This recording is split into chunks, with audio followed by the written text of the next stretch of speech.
almarhum Bapak Cecep Firdaus rahmatullahi alaih, semoga Allah ampuni dosa beliau.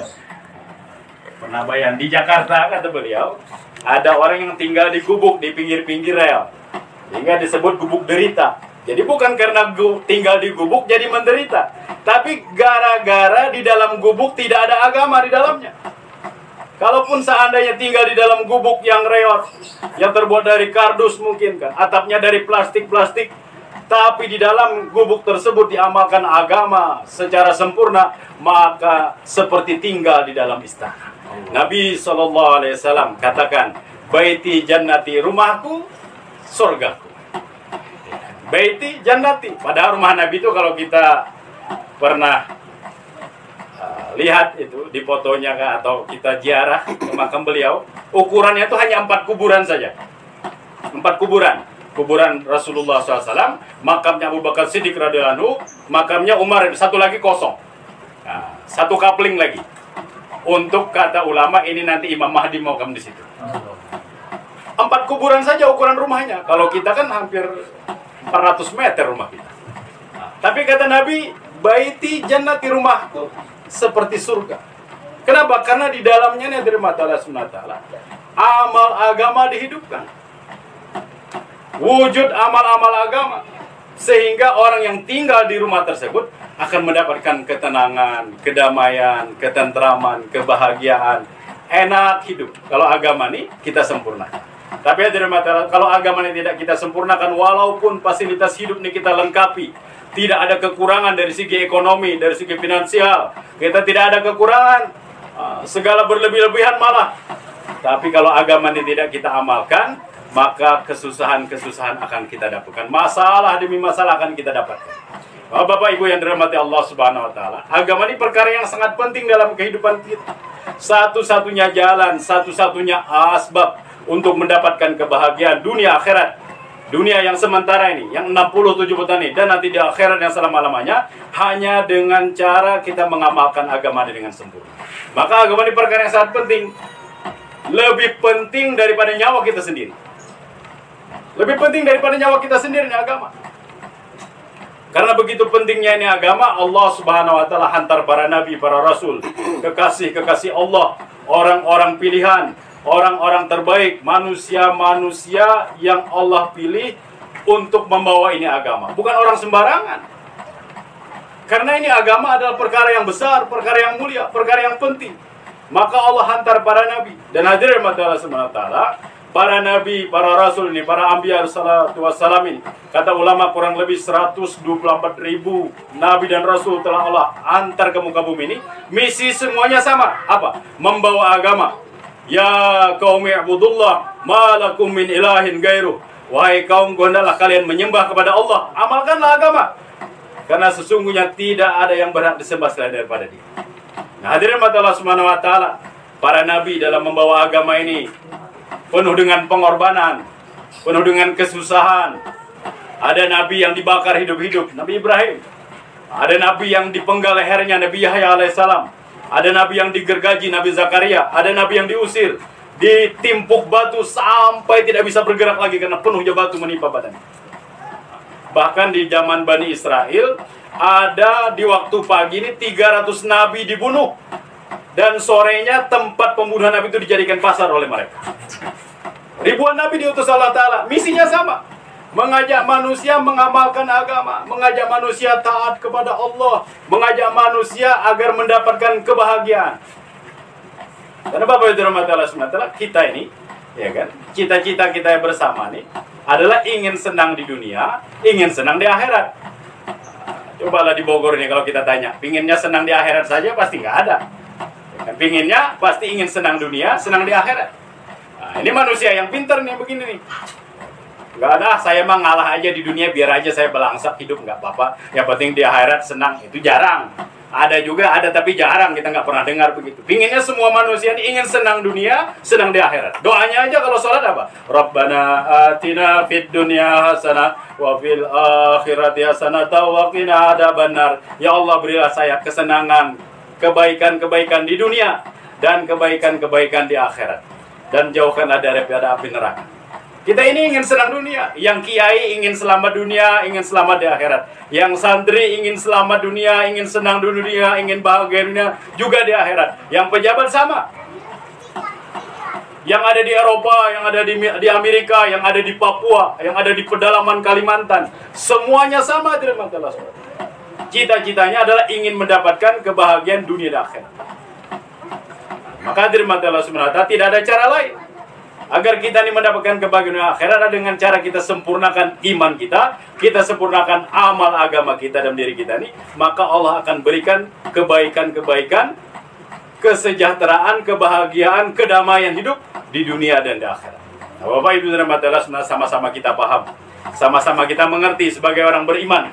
Kita punya keyakinan bahwa ada kehidupan setelah kehidupan dunia ini, yaitu kehidupan akhirat. Suatu saat nanti kita akan ke sana. Dan kita ini akan mencicipi yang namanya kematian. Kullu nafsin dha'iqatul maut. Setiap yang bernyawa akan mencicipi yang namanya kematian. Ada kehidupan setelah kehidupan dunia, kehidupan akhirat, yang kekal abadi selama-lamanya. Dan hadirin yang dirahmati Allah SWT, dunia tempat kita sekarang ini adalah tempat kita mencari bekal persiapan menuju alam akhirat. Sehingga kata Nabi, ad-dunya majra'atul akhirah. Dunia ini adalah pertanian, pepelakan daripada akhirat. Apa yang kita tanam, apa yang kita buat di dunia ini, maka nanti kita akan panen di akhirat. Kebaikan kita buat di dunia ini, amal-amal soleh, ketaatan kepada Allah, kita amalkan di dunia ini, kita buat di dunia selama hidup 60-70 tahun ini, maka nanti di akhirat kita akan panen kebaikan-kebaikan. Tapi apabila keburukan yang kita buat, yang kita tanam, maksiat, dosa, ketidaktaatan kepada Allah, kepada Rasulnya kita buat di dunia ini selama umur kita, maka nanti yang kita panen adalah keburukan-keburukan di akhirat. Na'udzubillah min dzalik. Fa may ya'mal mithqala dzarratin khairan yarah, wa may ya'mal mithqala dzarratin syarran yarah. Sebesar darah yang namanya kebaikan, amal soleh, maka nanti kita akan lihat hasilnya di akhirat.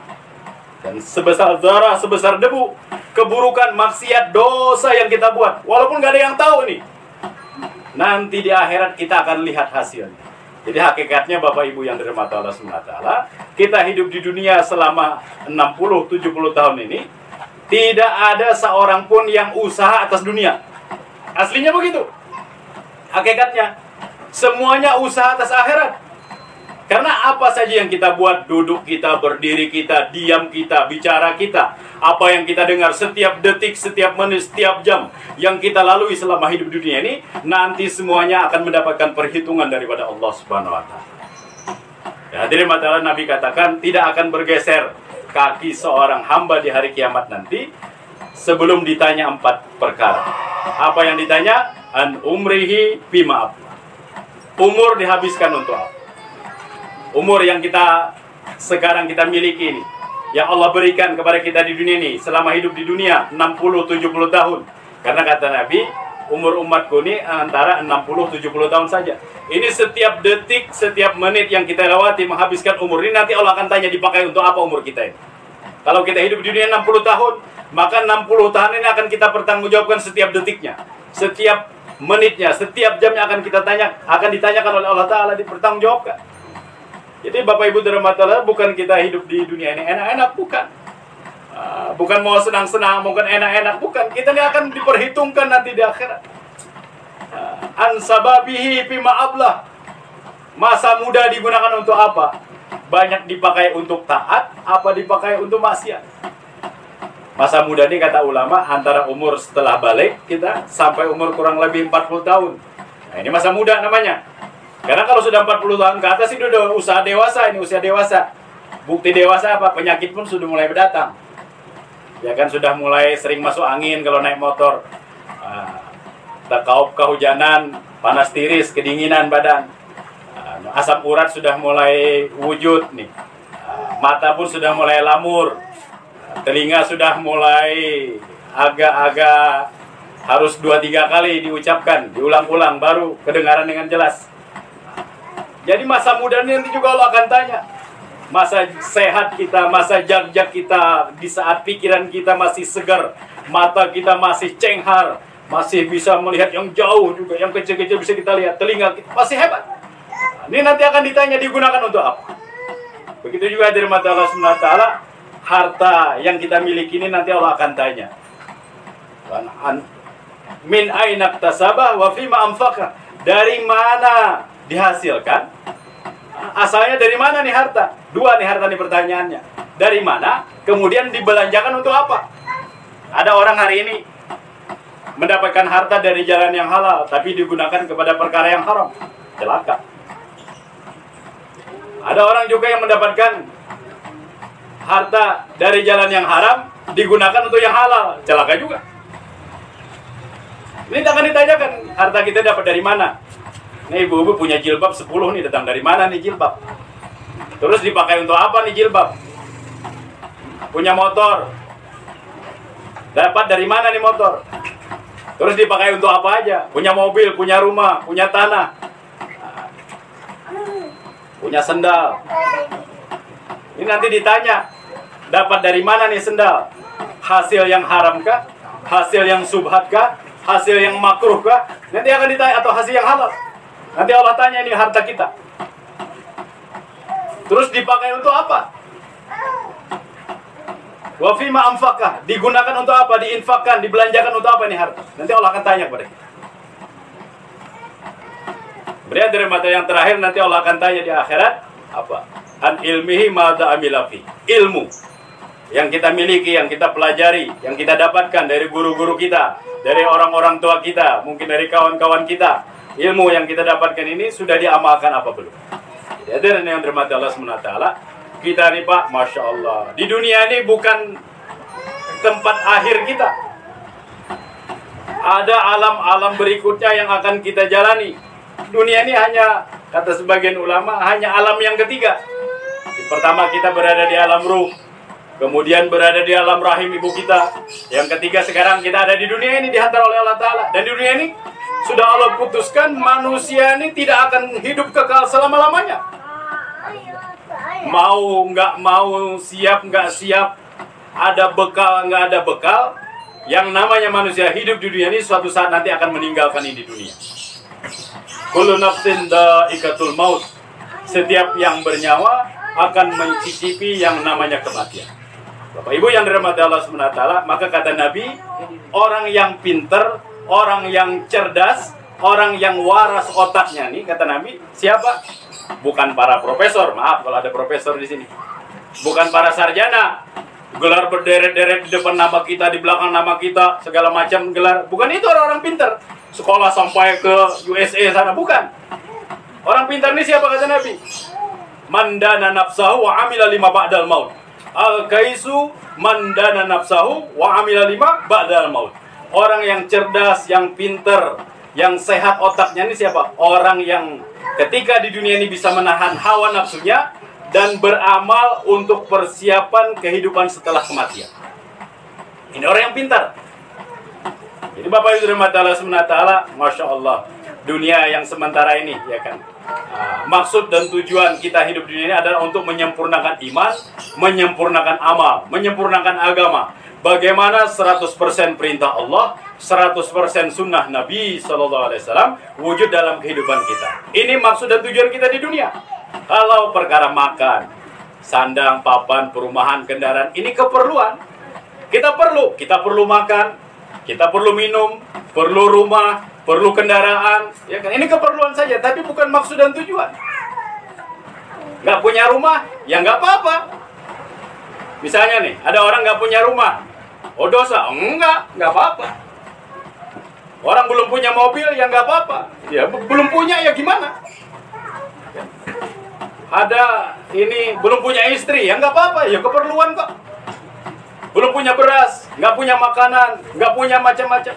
Nggak apa-apa kalau keperluan ini tidak dimiliki. Tapi Bapak Ibu dirahmati Allah, kalau kita tidak ada iman dalam diri kita, tidak ada agama dalam diri kehidupan, ini perkara yang sangat berbahaya dalam kehidupan. Kehinaan, kehancuran, penderitaan yang selama-lamanya akan kita dapatkan apabila ada kekurangan, bahkan ketiadaan agama dalam diri kita. Jadi agama ini perkara yang sangat penting Bapak Ibu dirahmati Allah SWT, yang harus kita usahakan wujud dalam kehidupan kita. sambil ya kita hidup di dunia dengan keperluan-keperluan kita nih, bagaimana juga kita mengusahakan bagaimana iman kita, amal kita sempurna. Jadi kita di dunia ini Bapak Ibu dirahmati Allah Subhanahu wa taala, dua kerja ini kita buat. Menyempurnakan agama juga memenuhi kebutuhan kita, keperluan kita.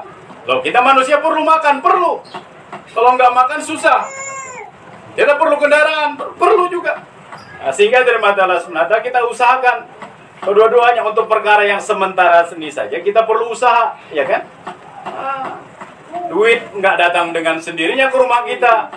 Datang orang antar duit nih Pak, duit nih sekian, nggak ada, diusahakan dulu.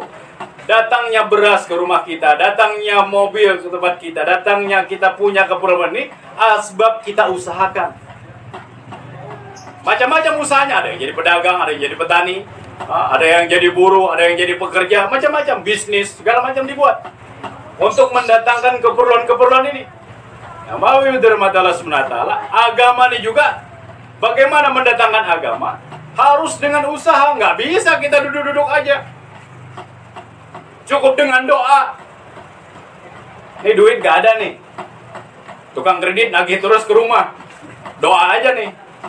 Ya Allah, nih tukang kredit nagih saya, ya Allah minta duit, ya Allah bayar kreditan. Datang gak duit kira-kira? Ya enggak.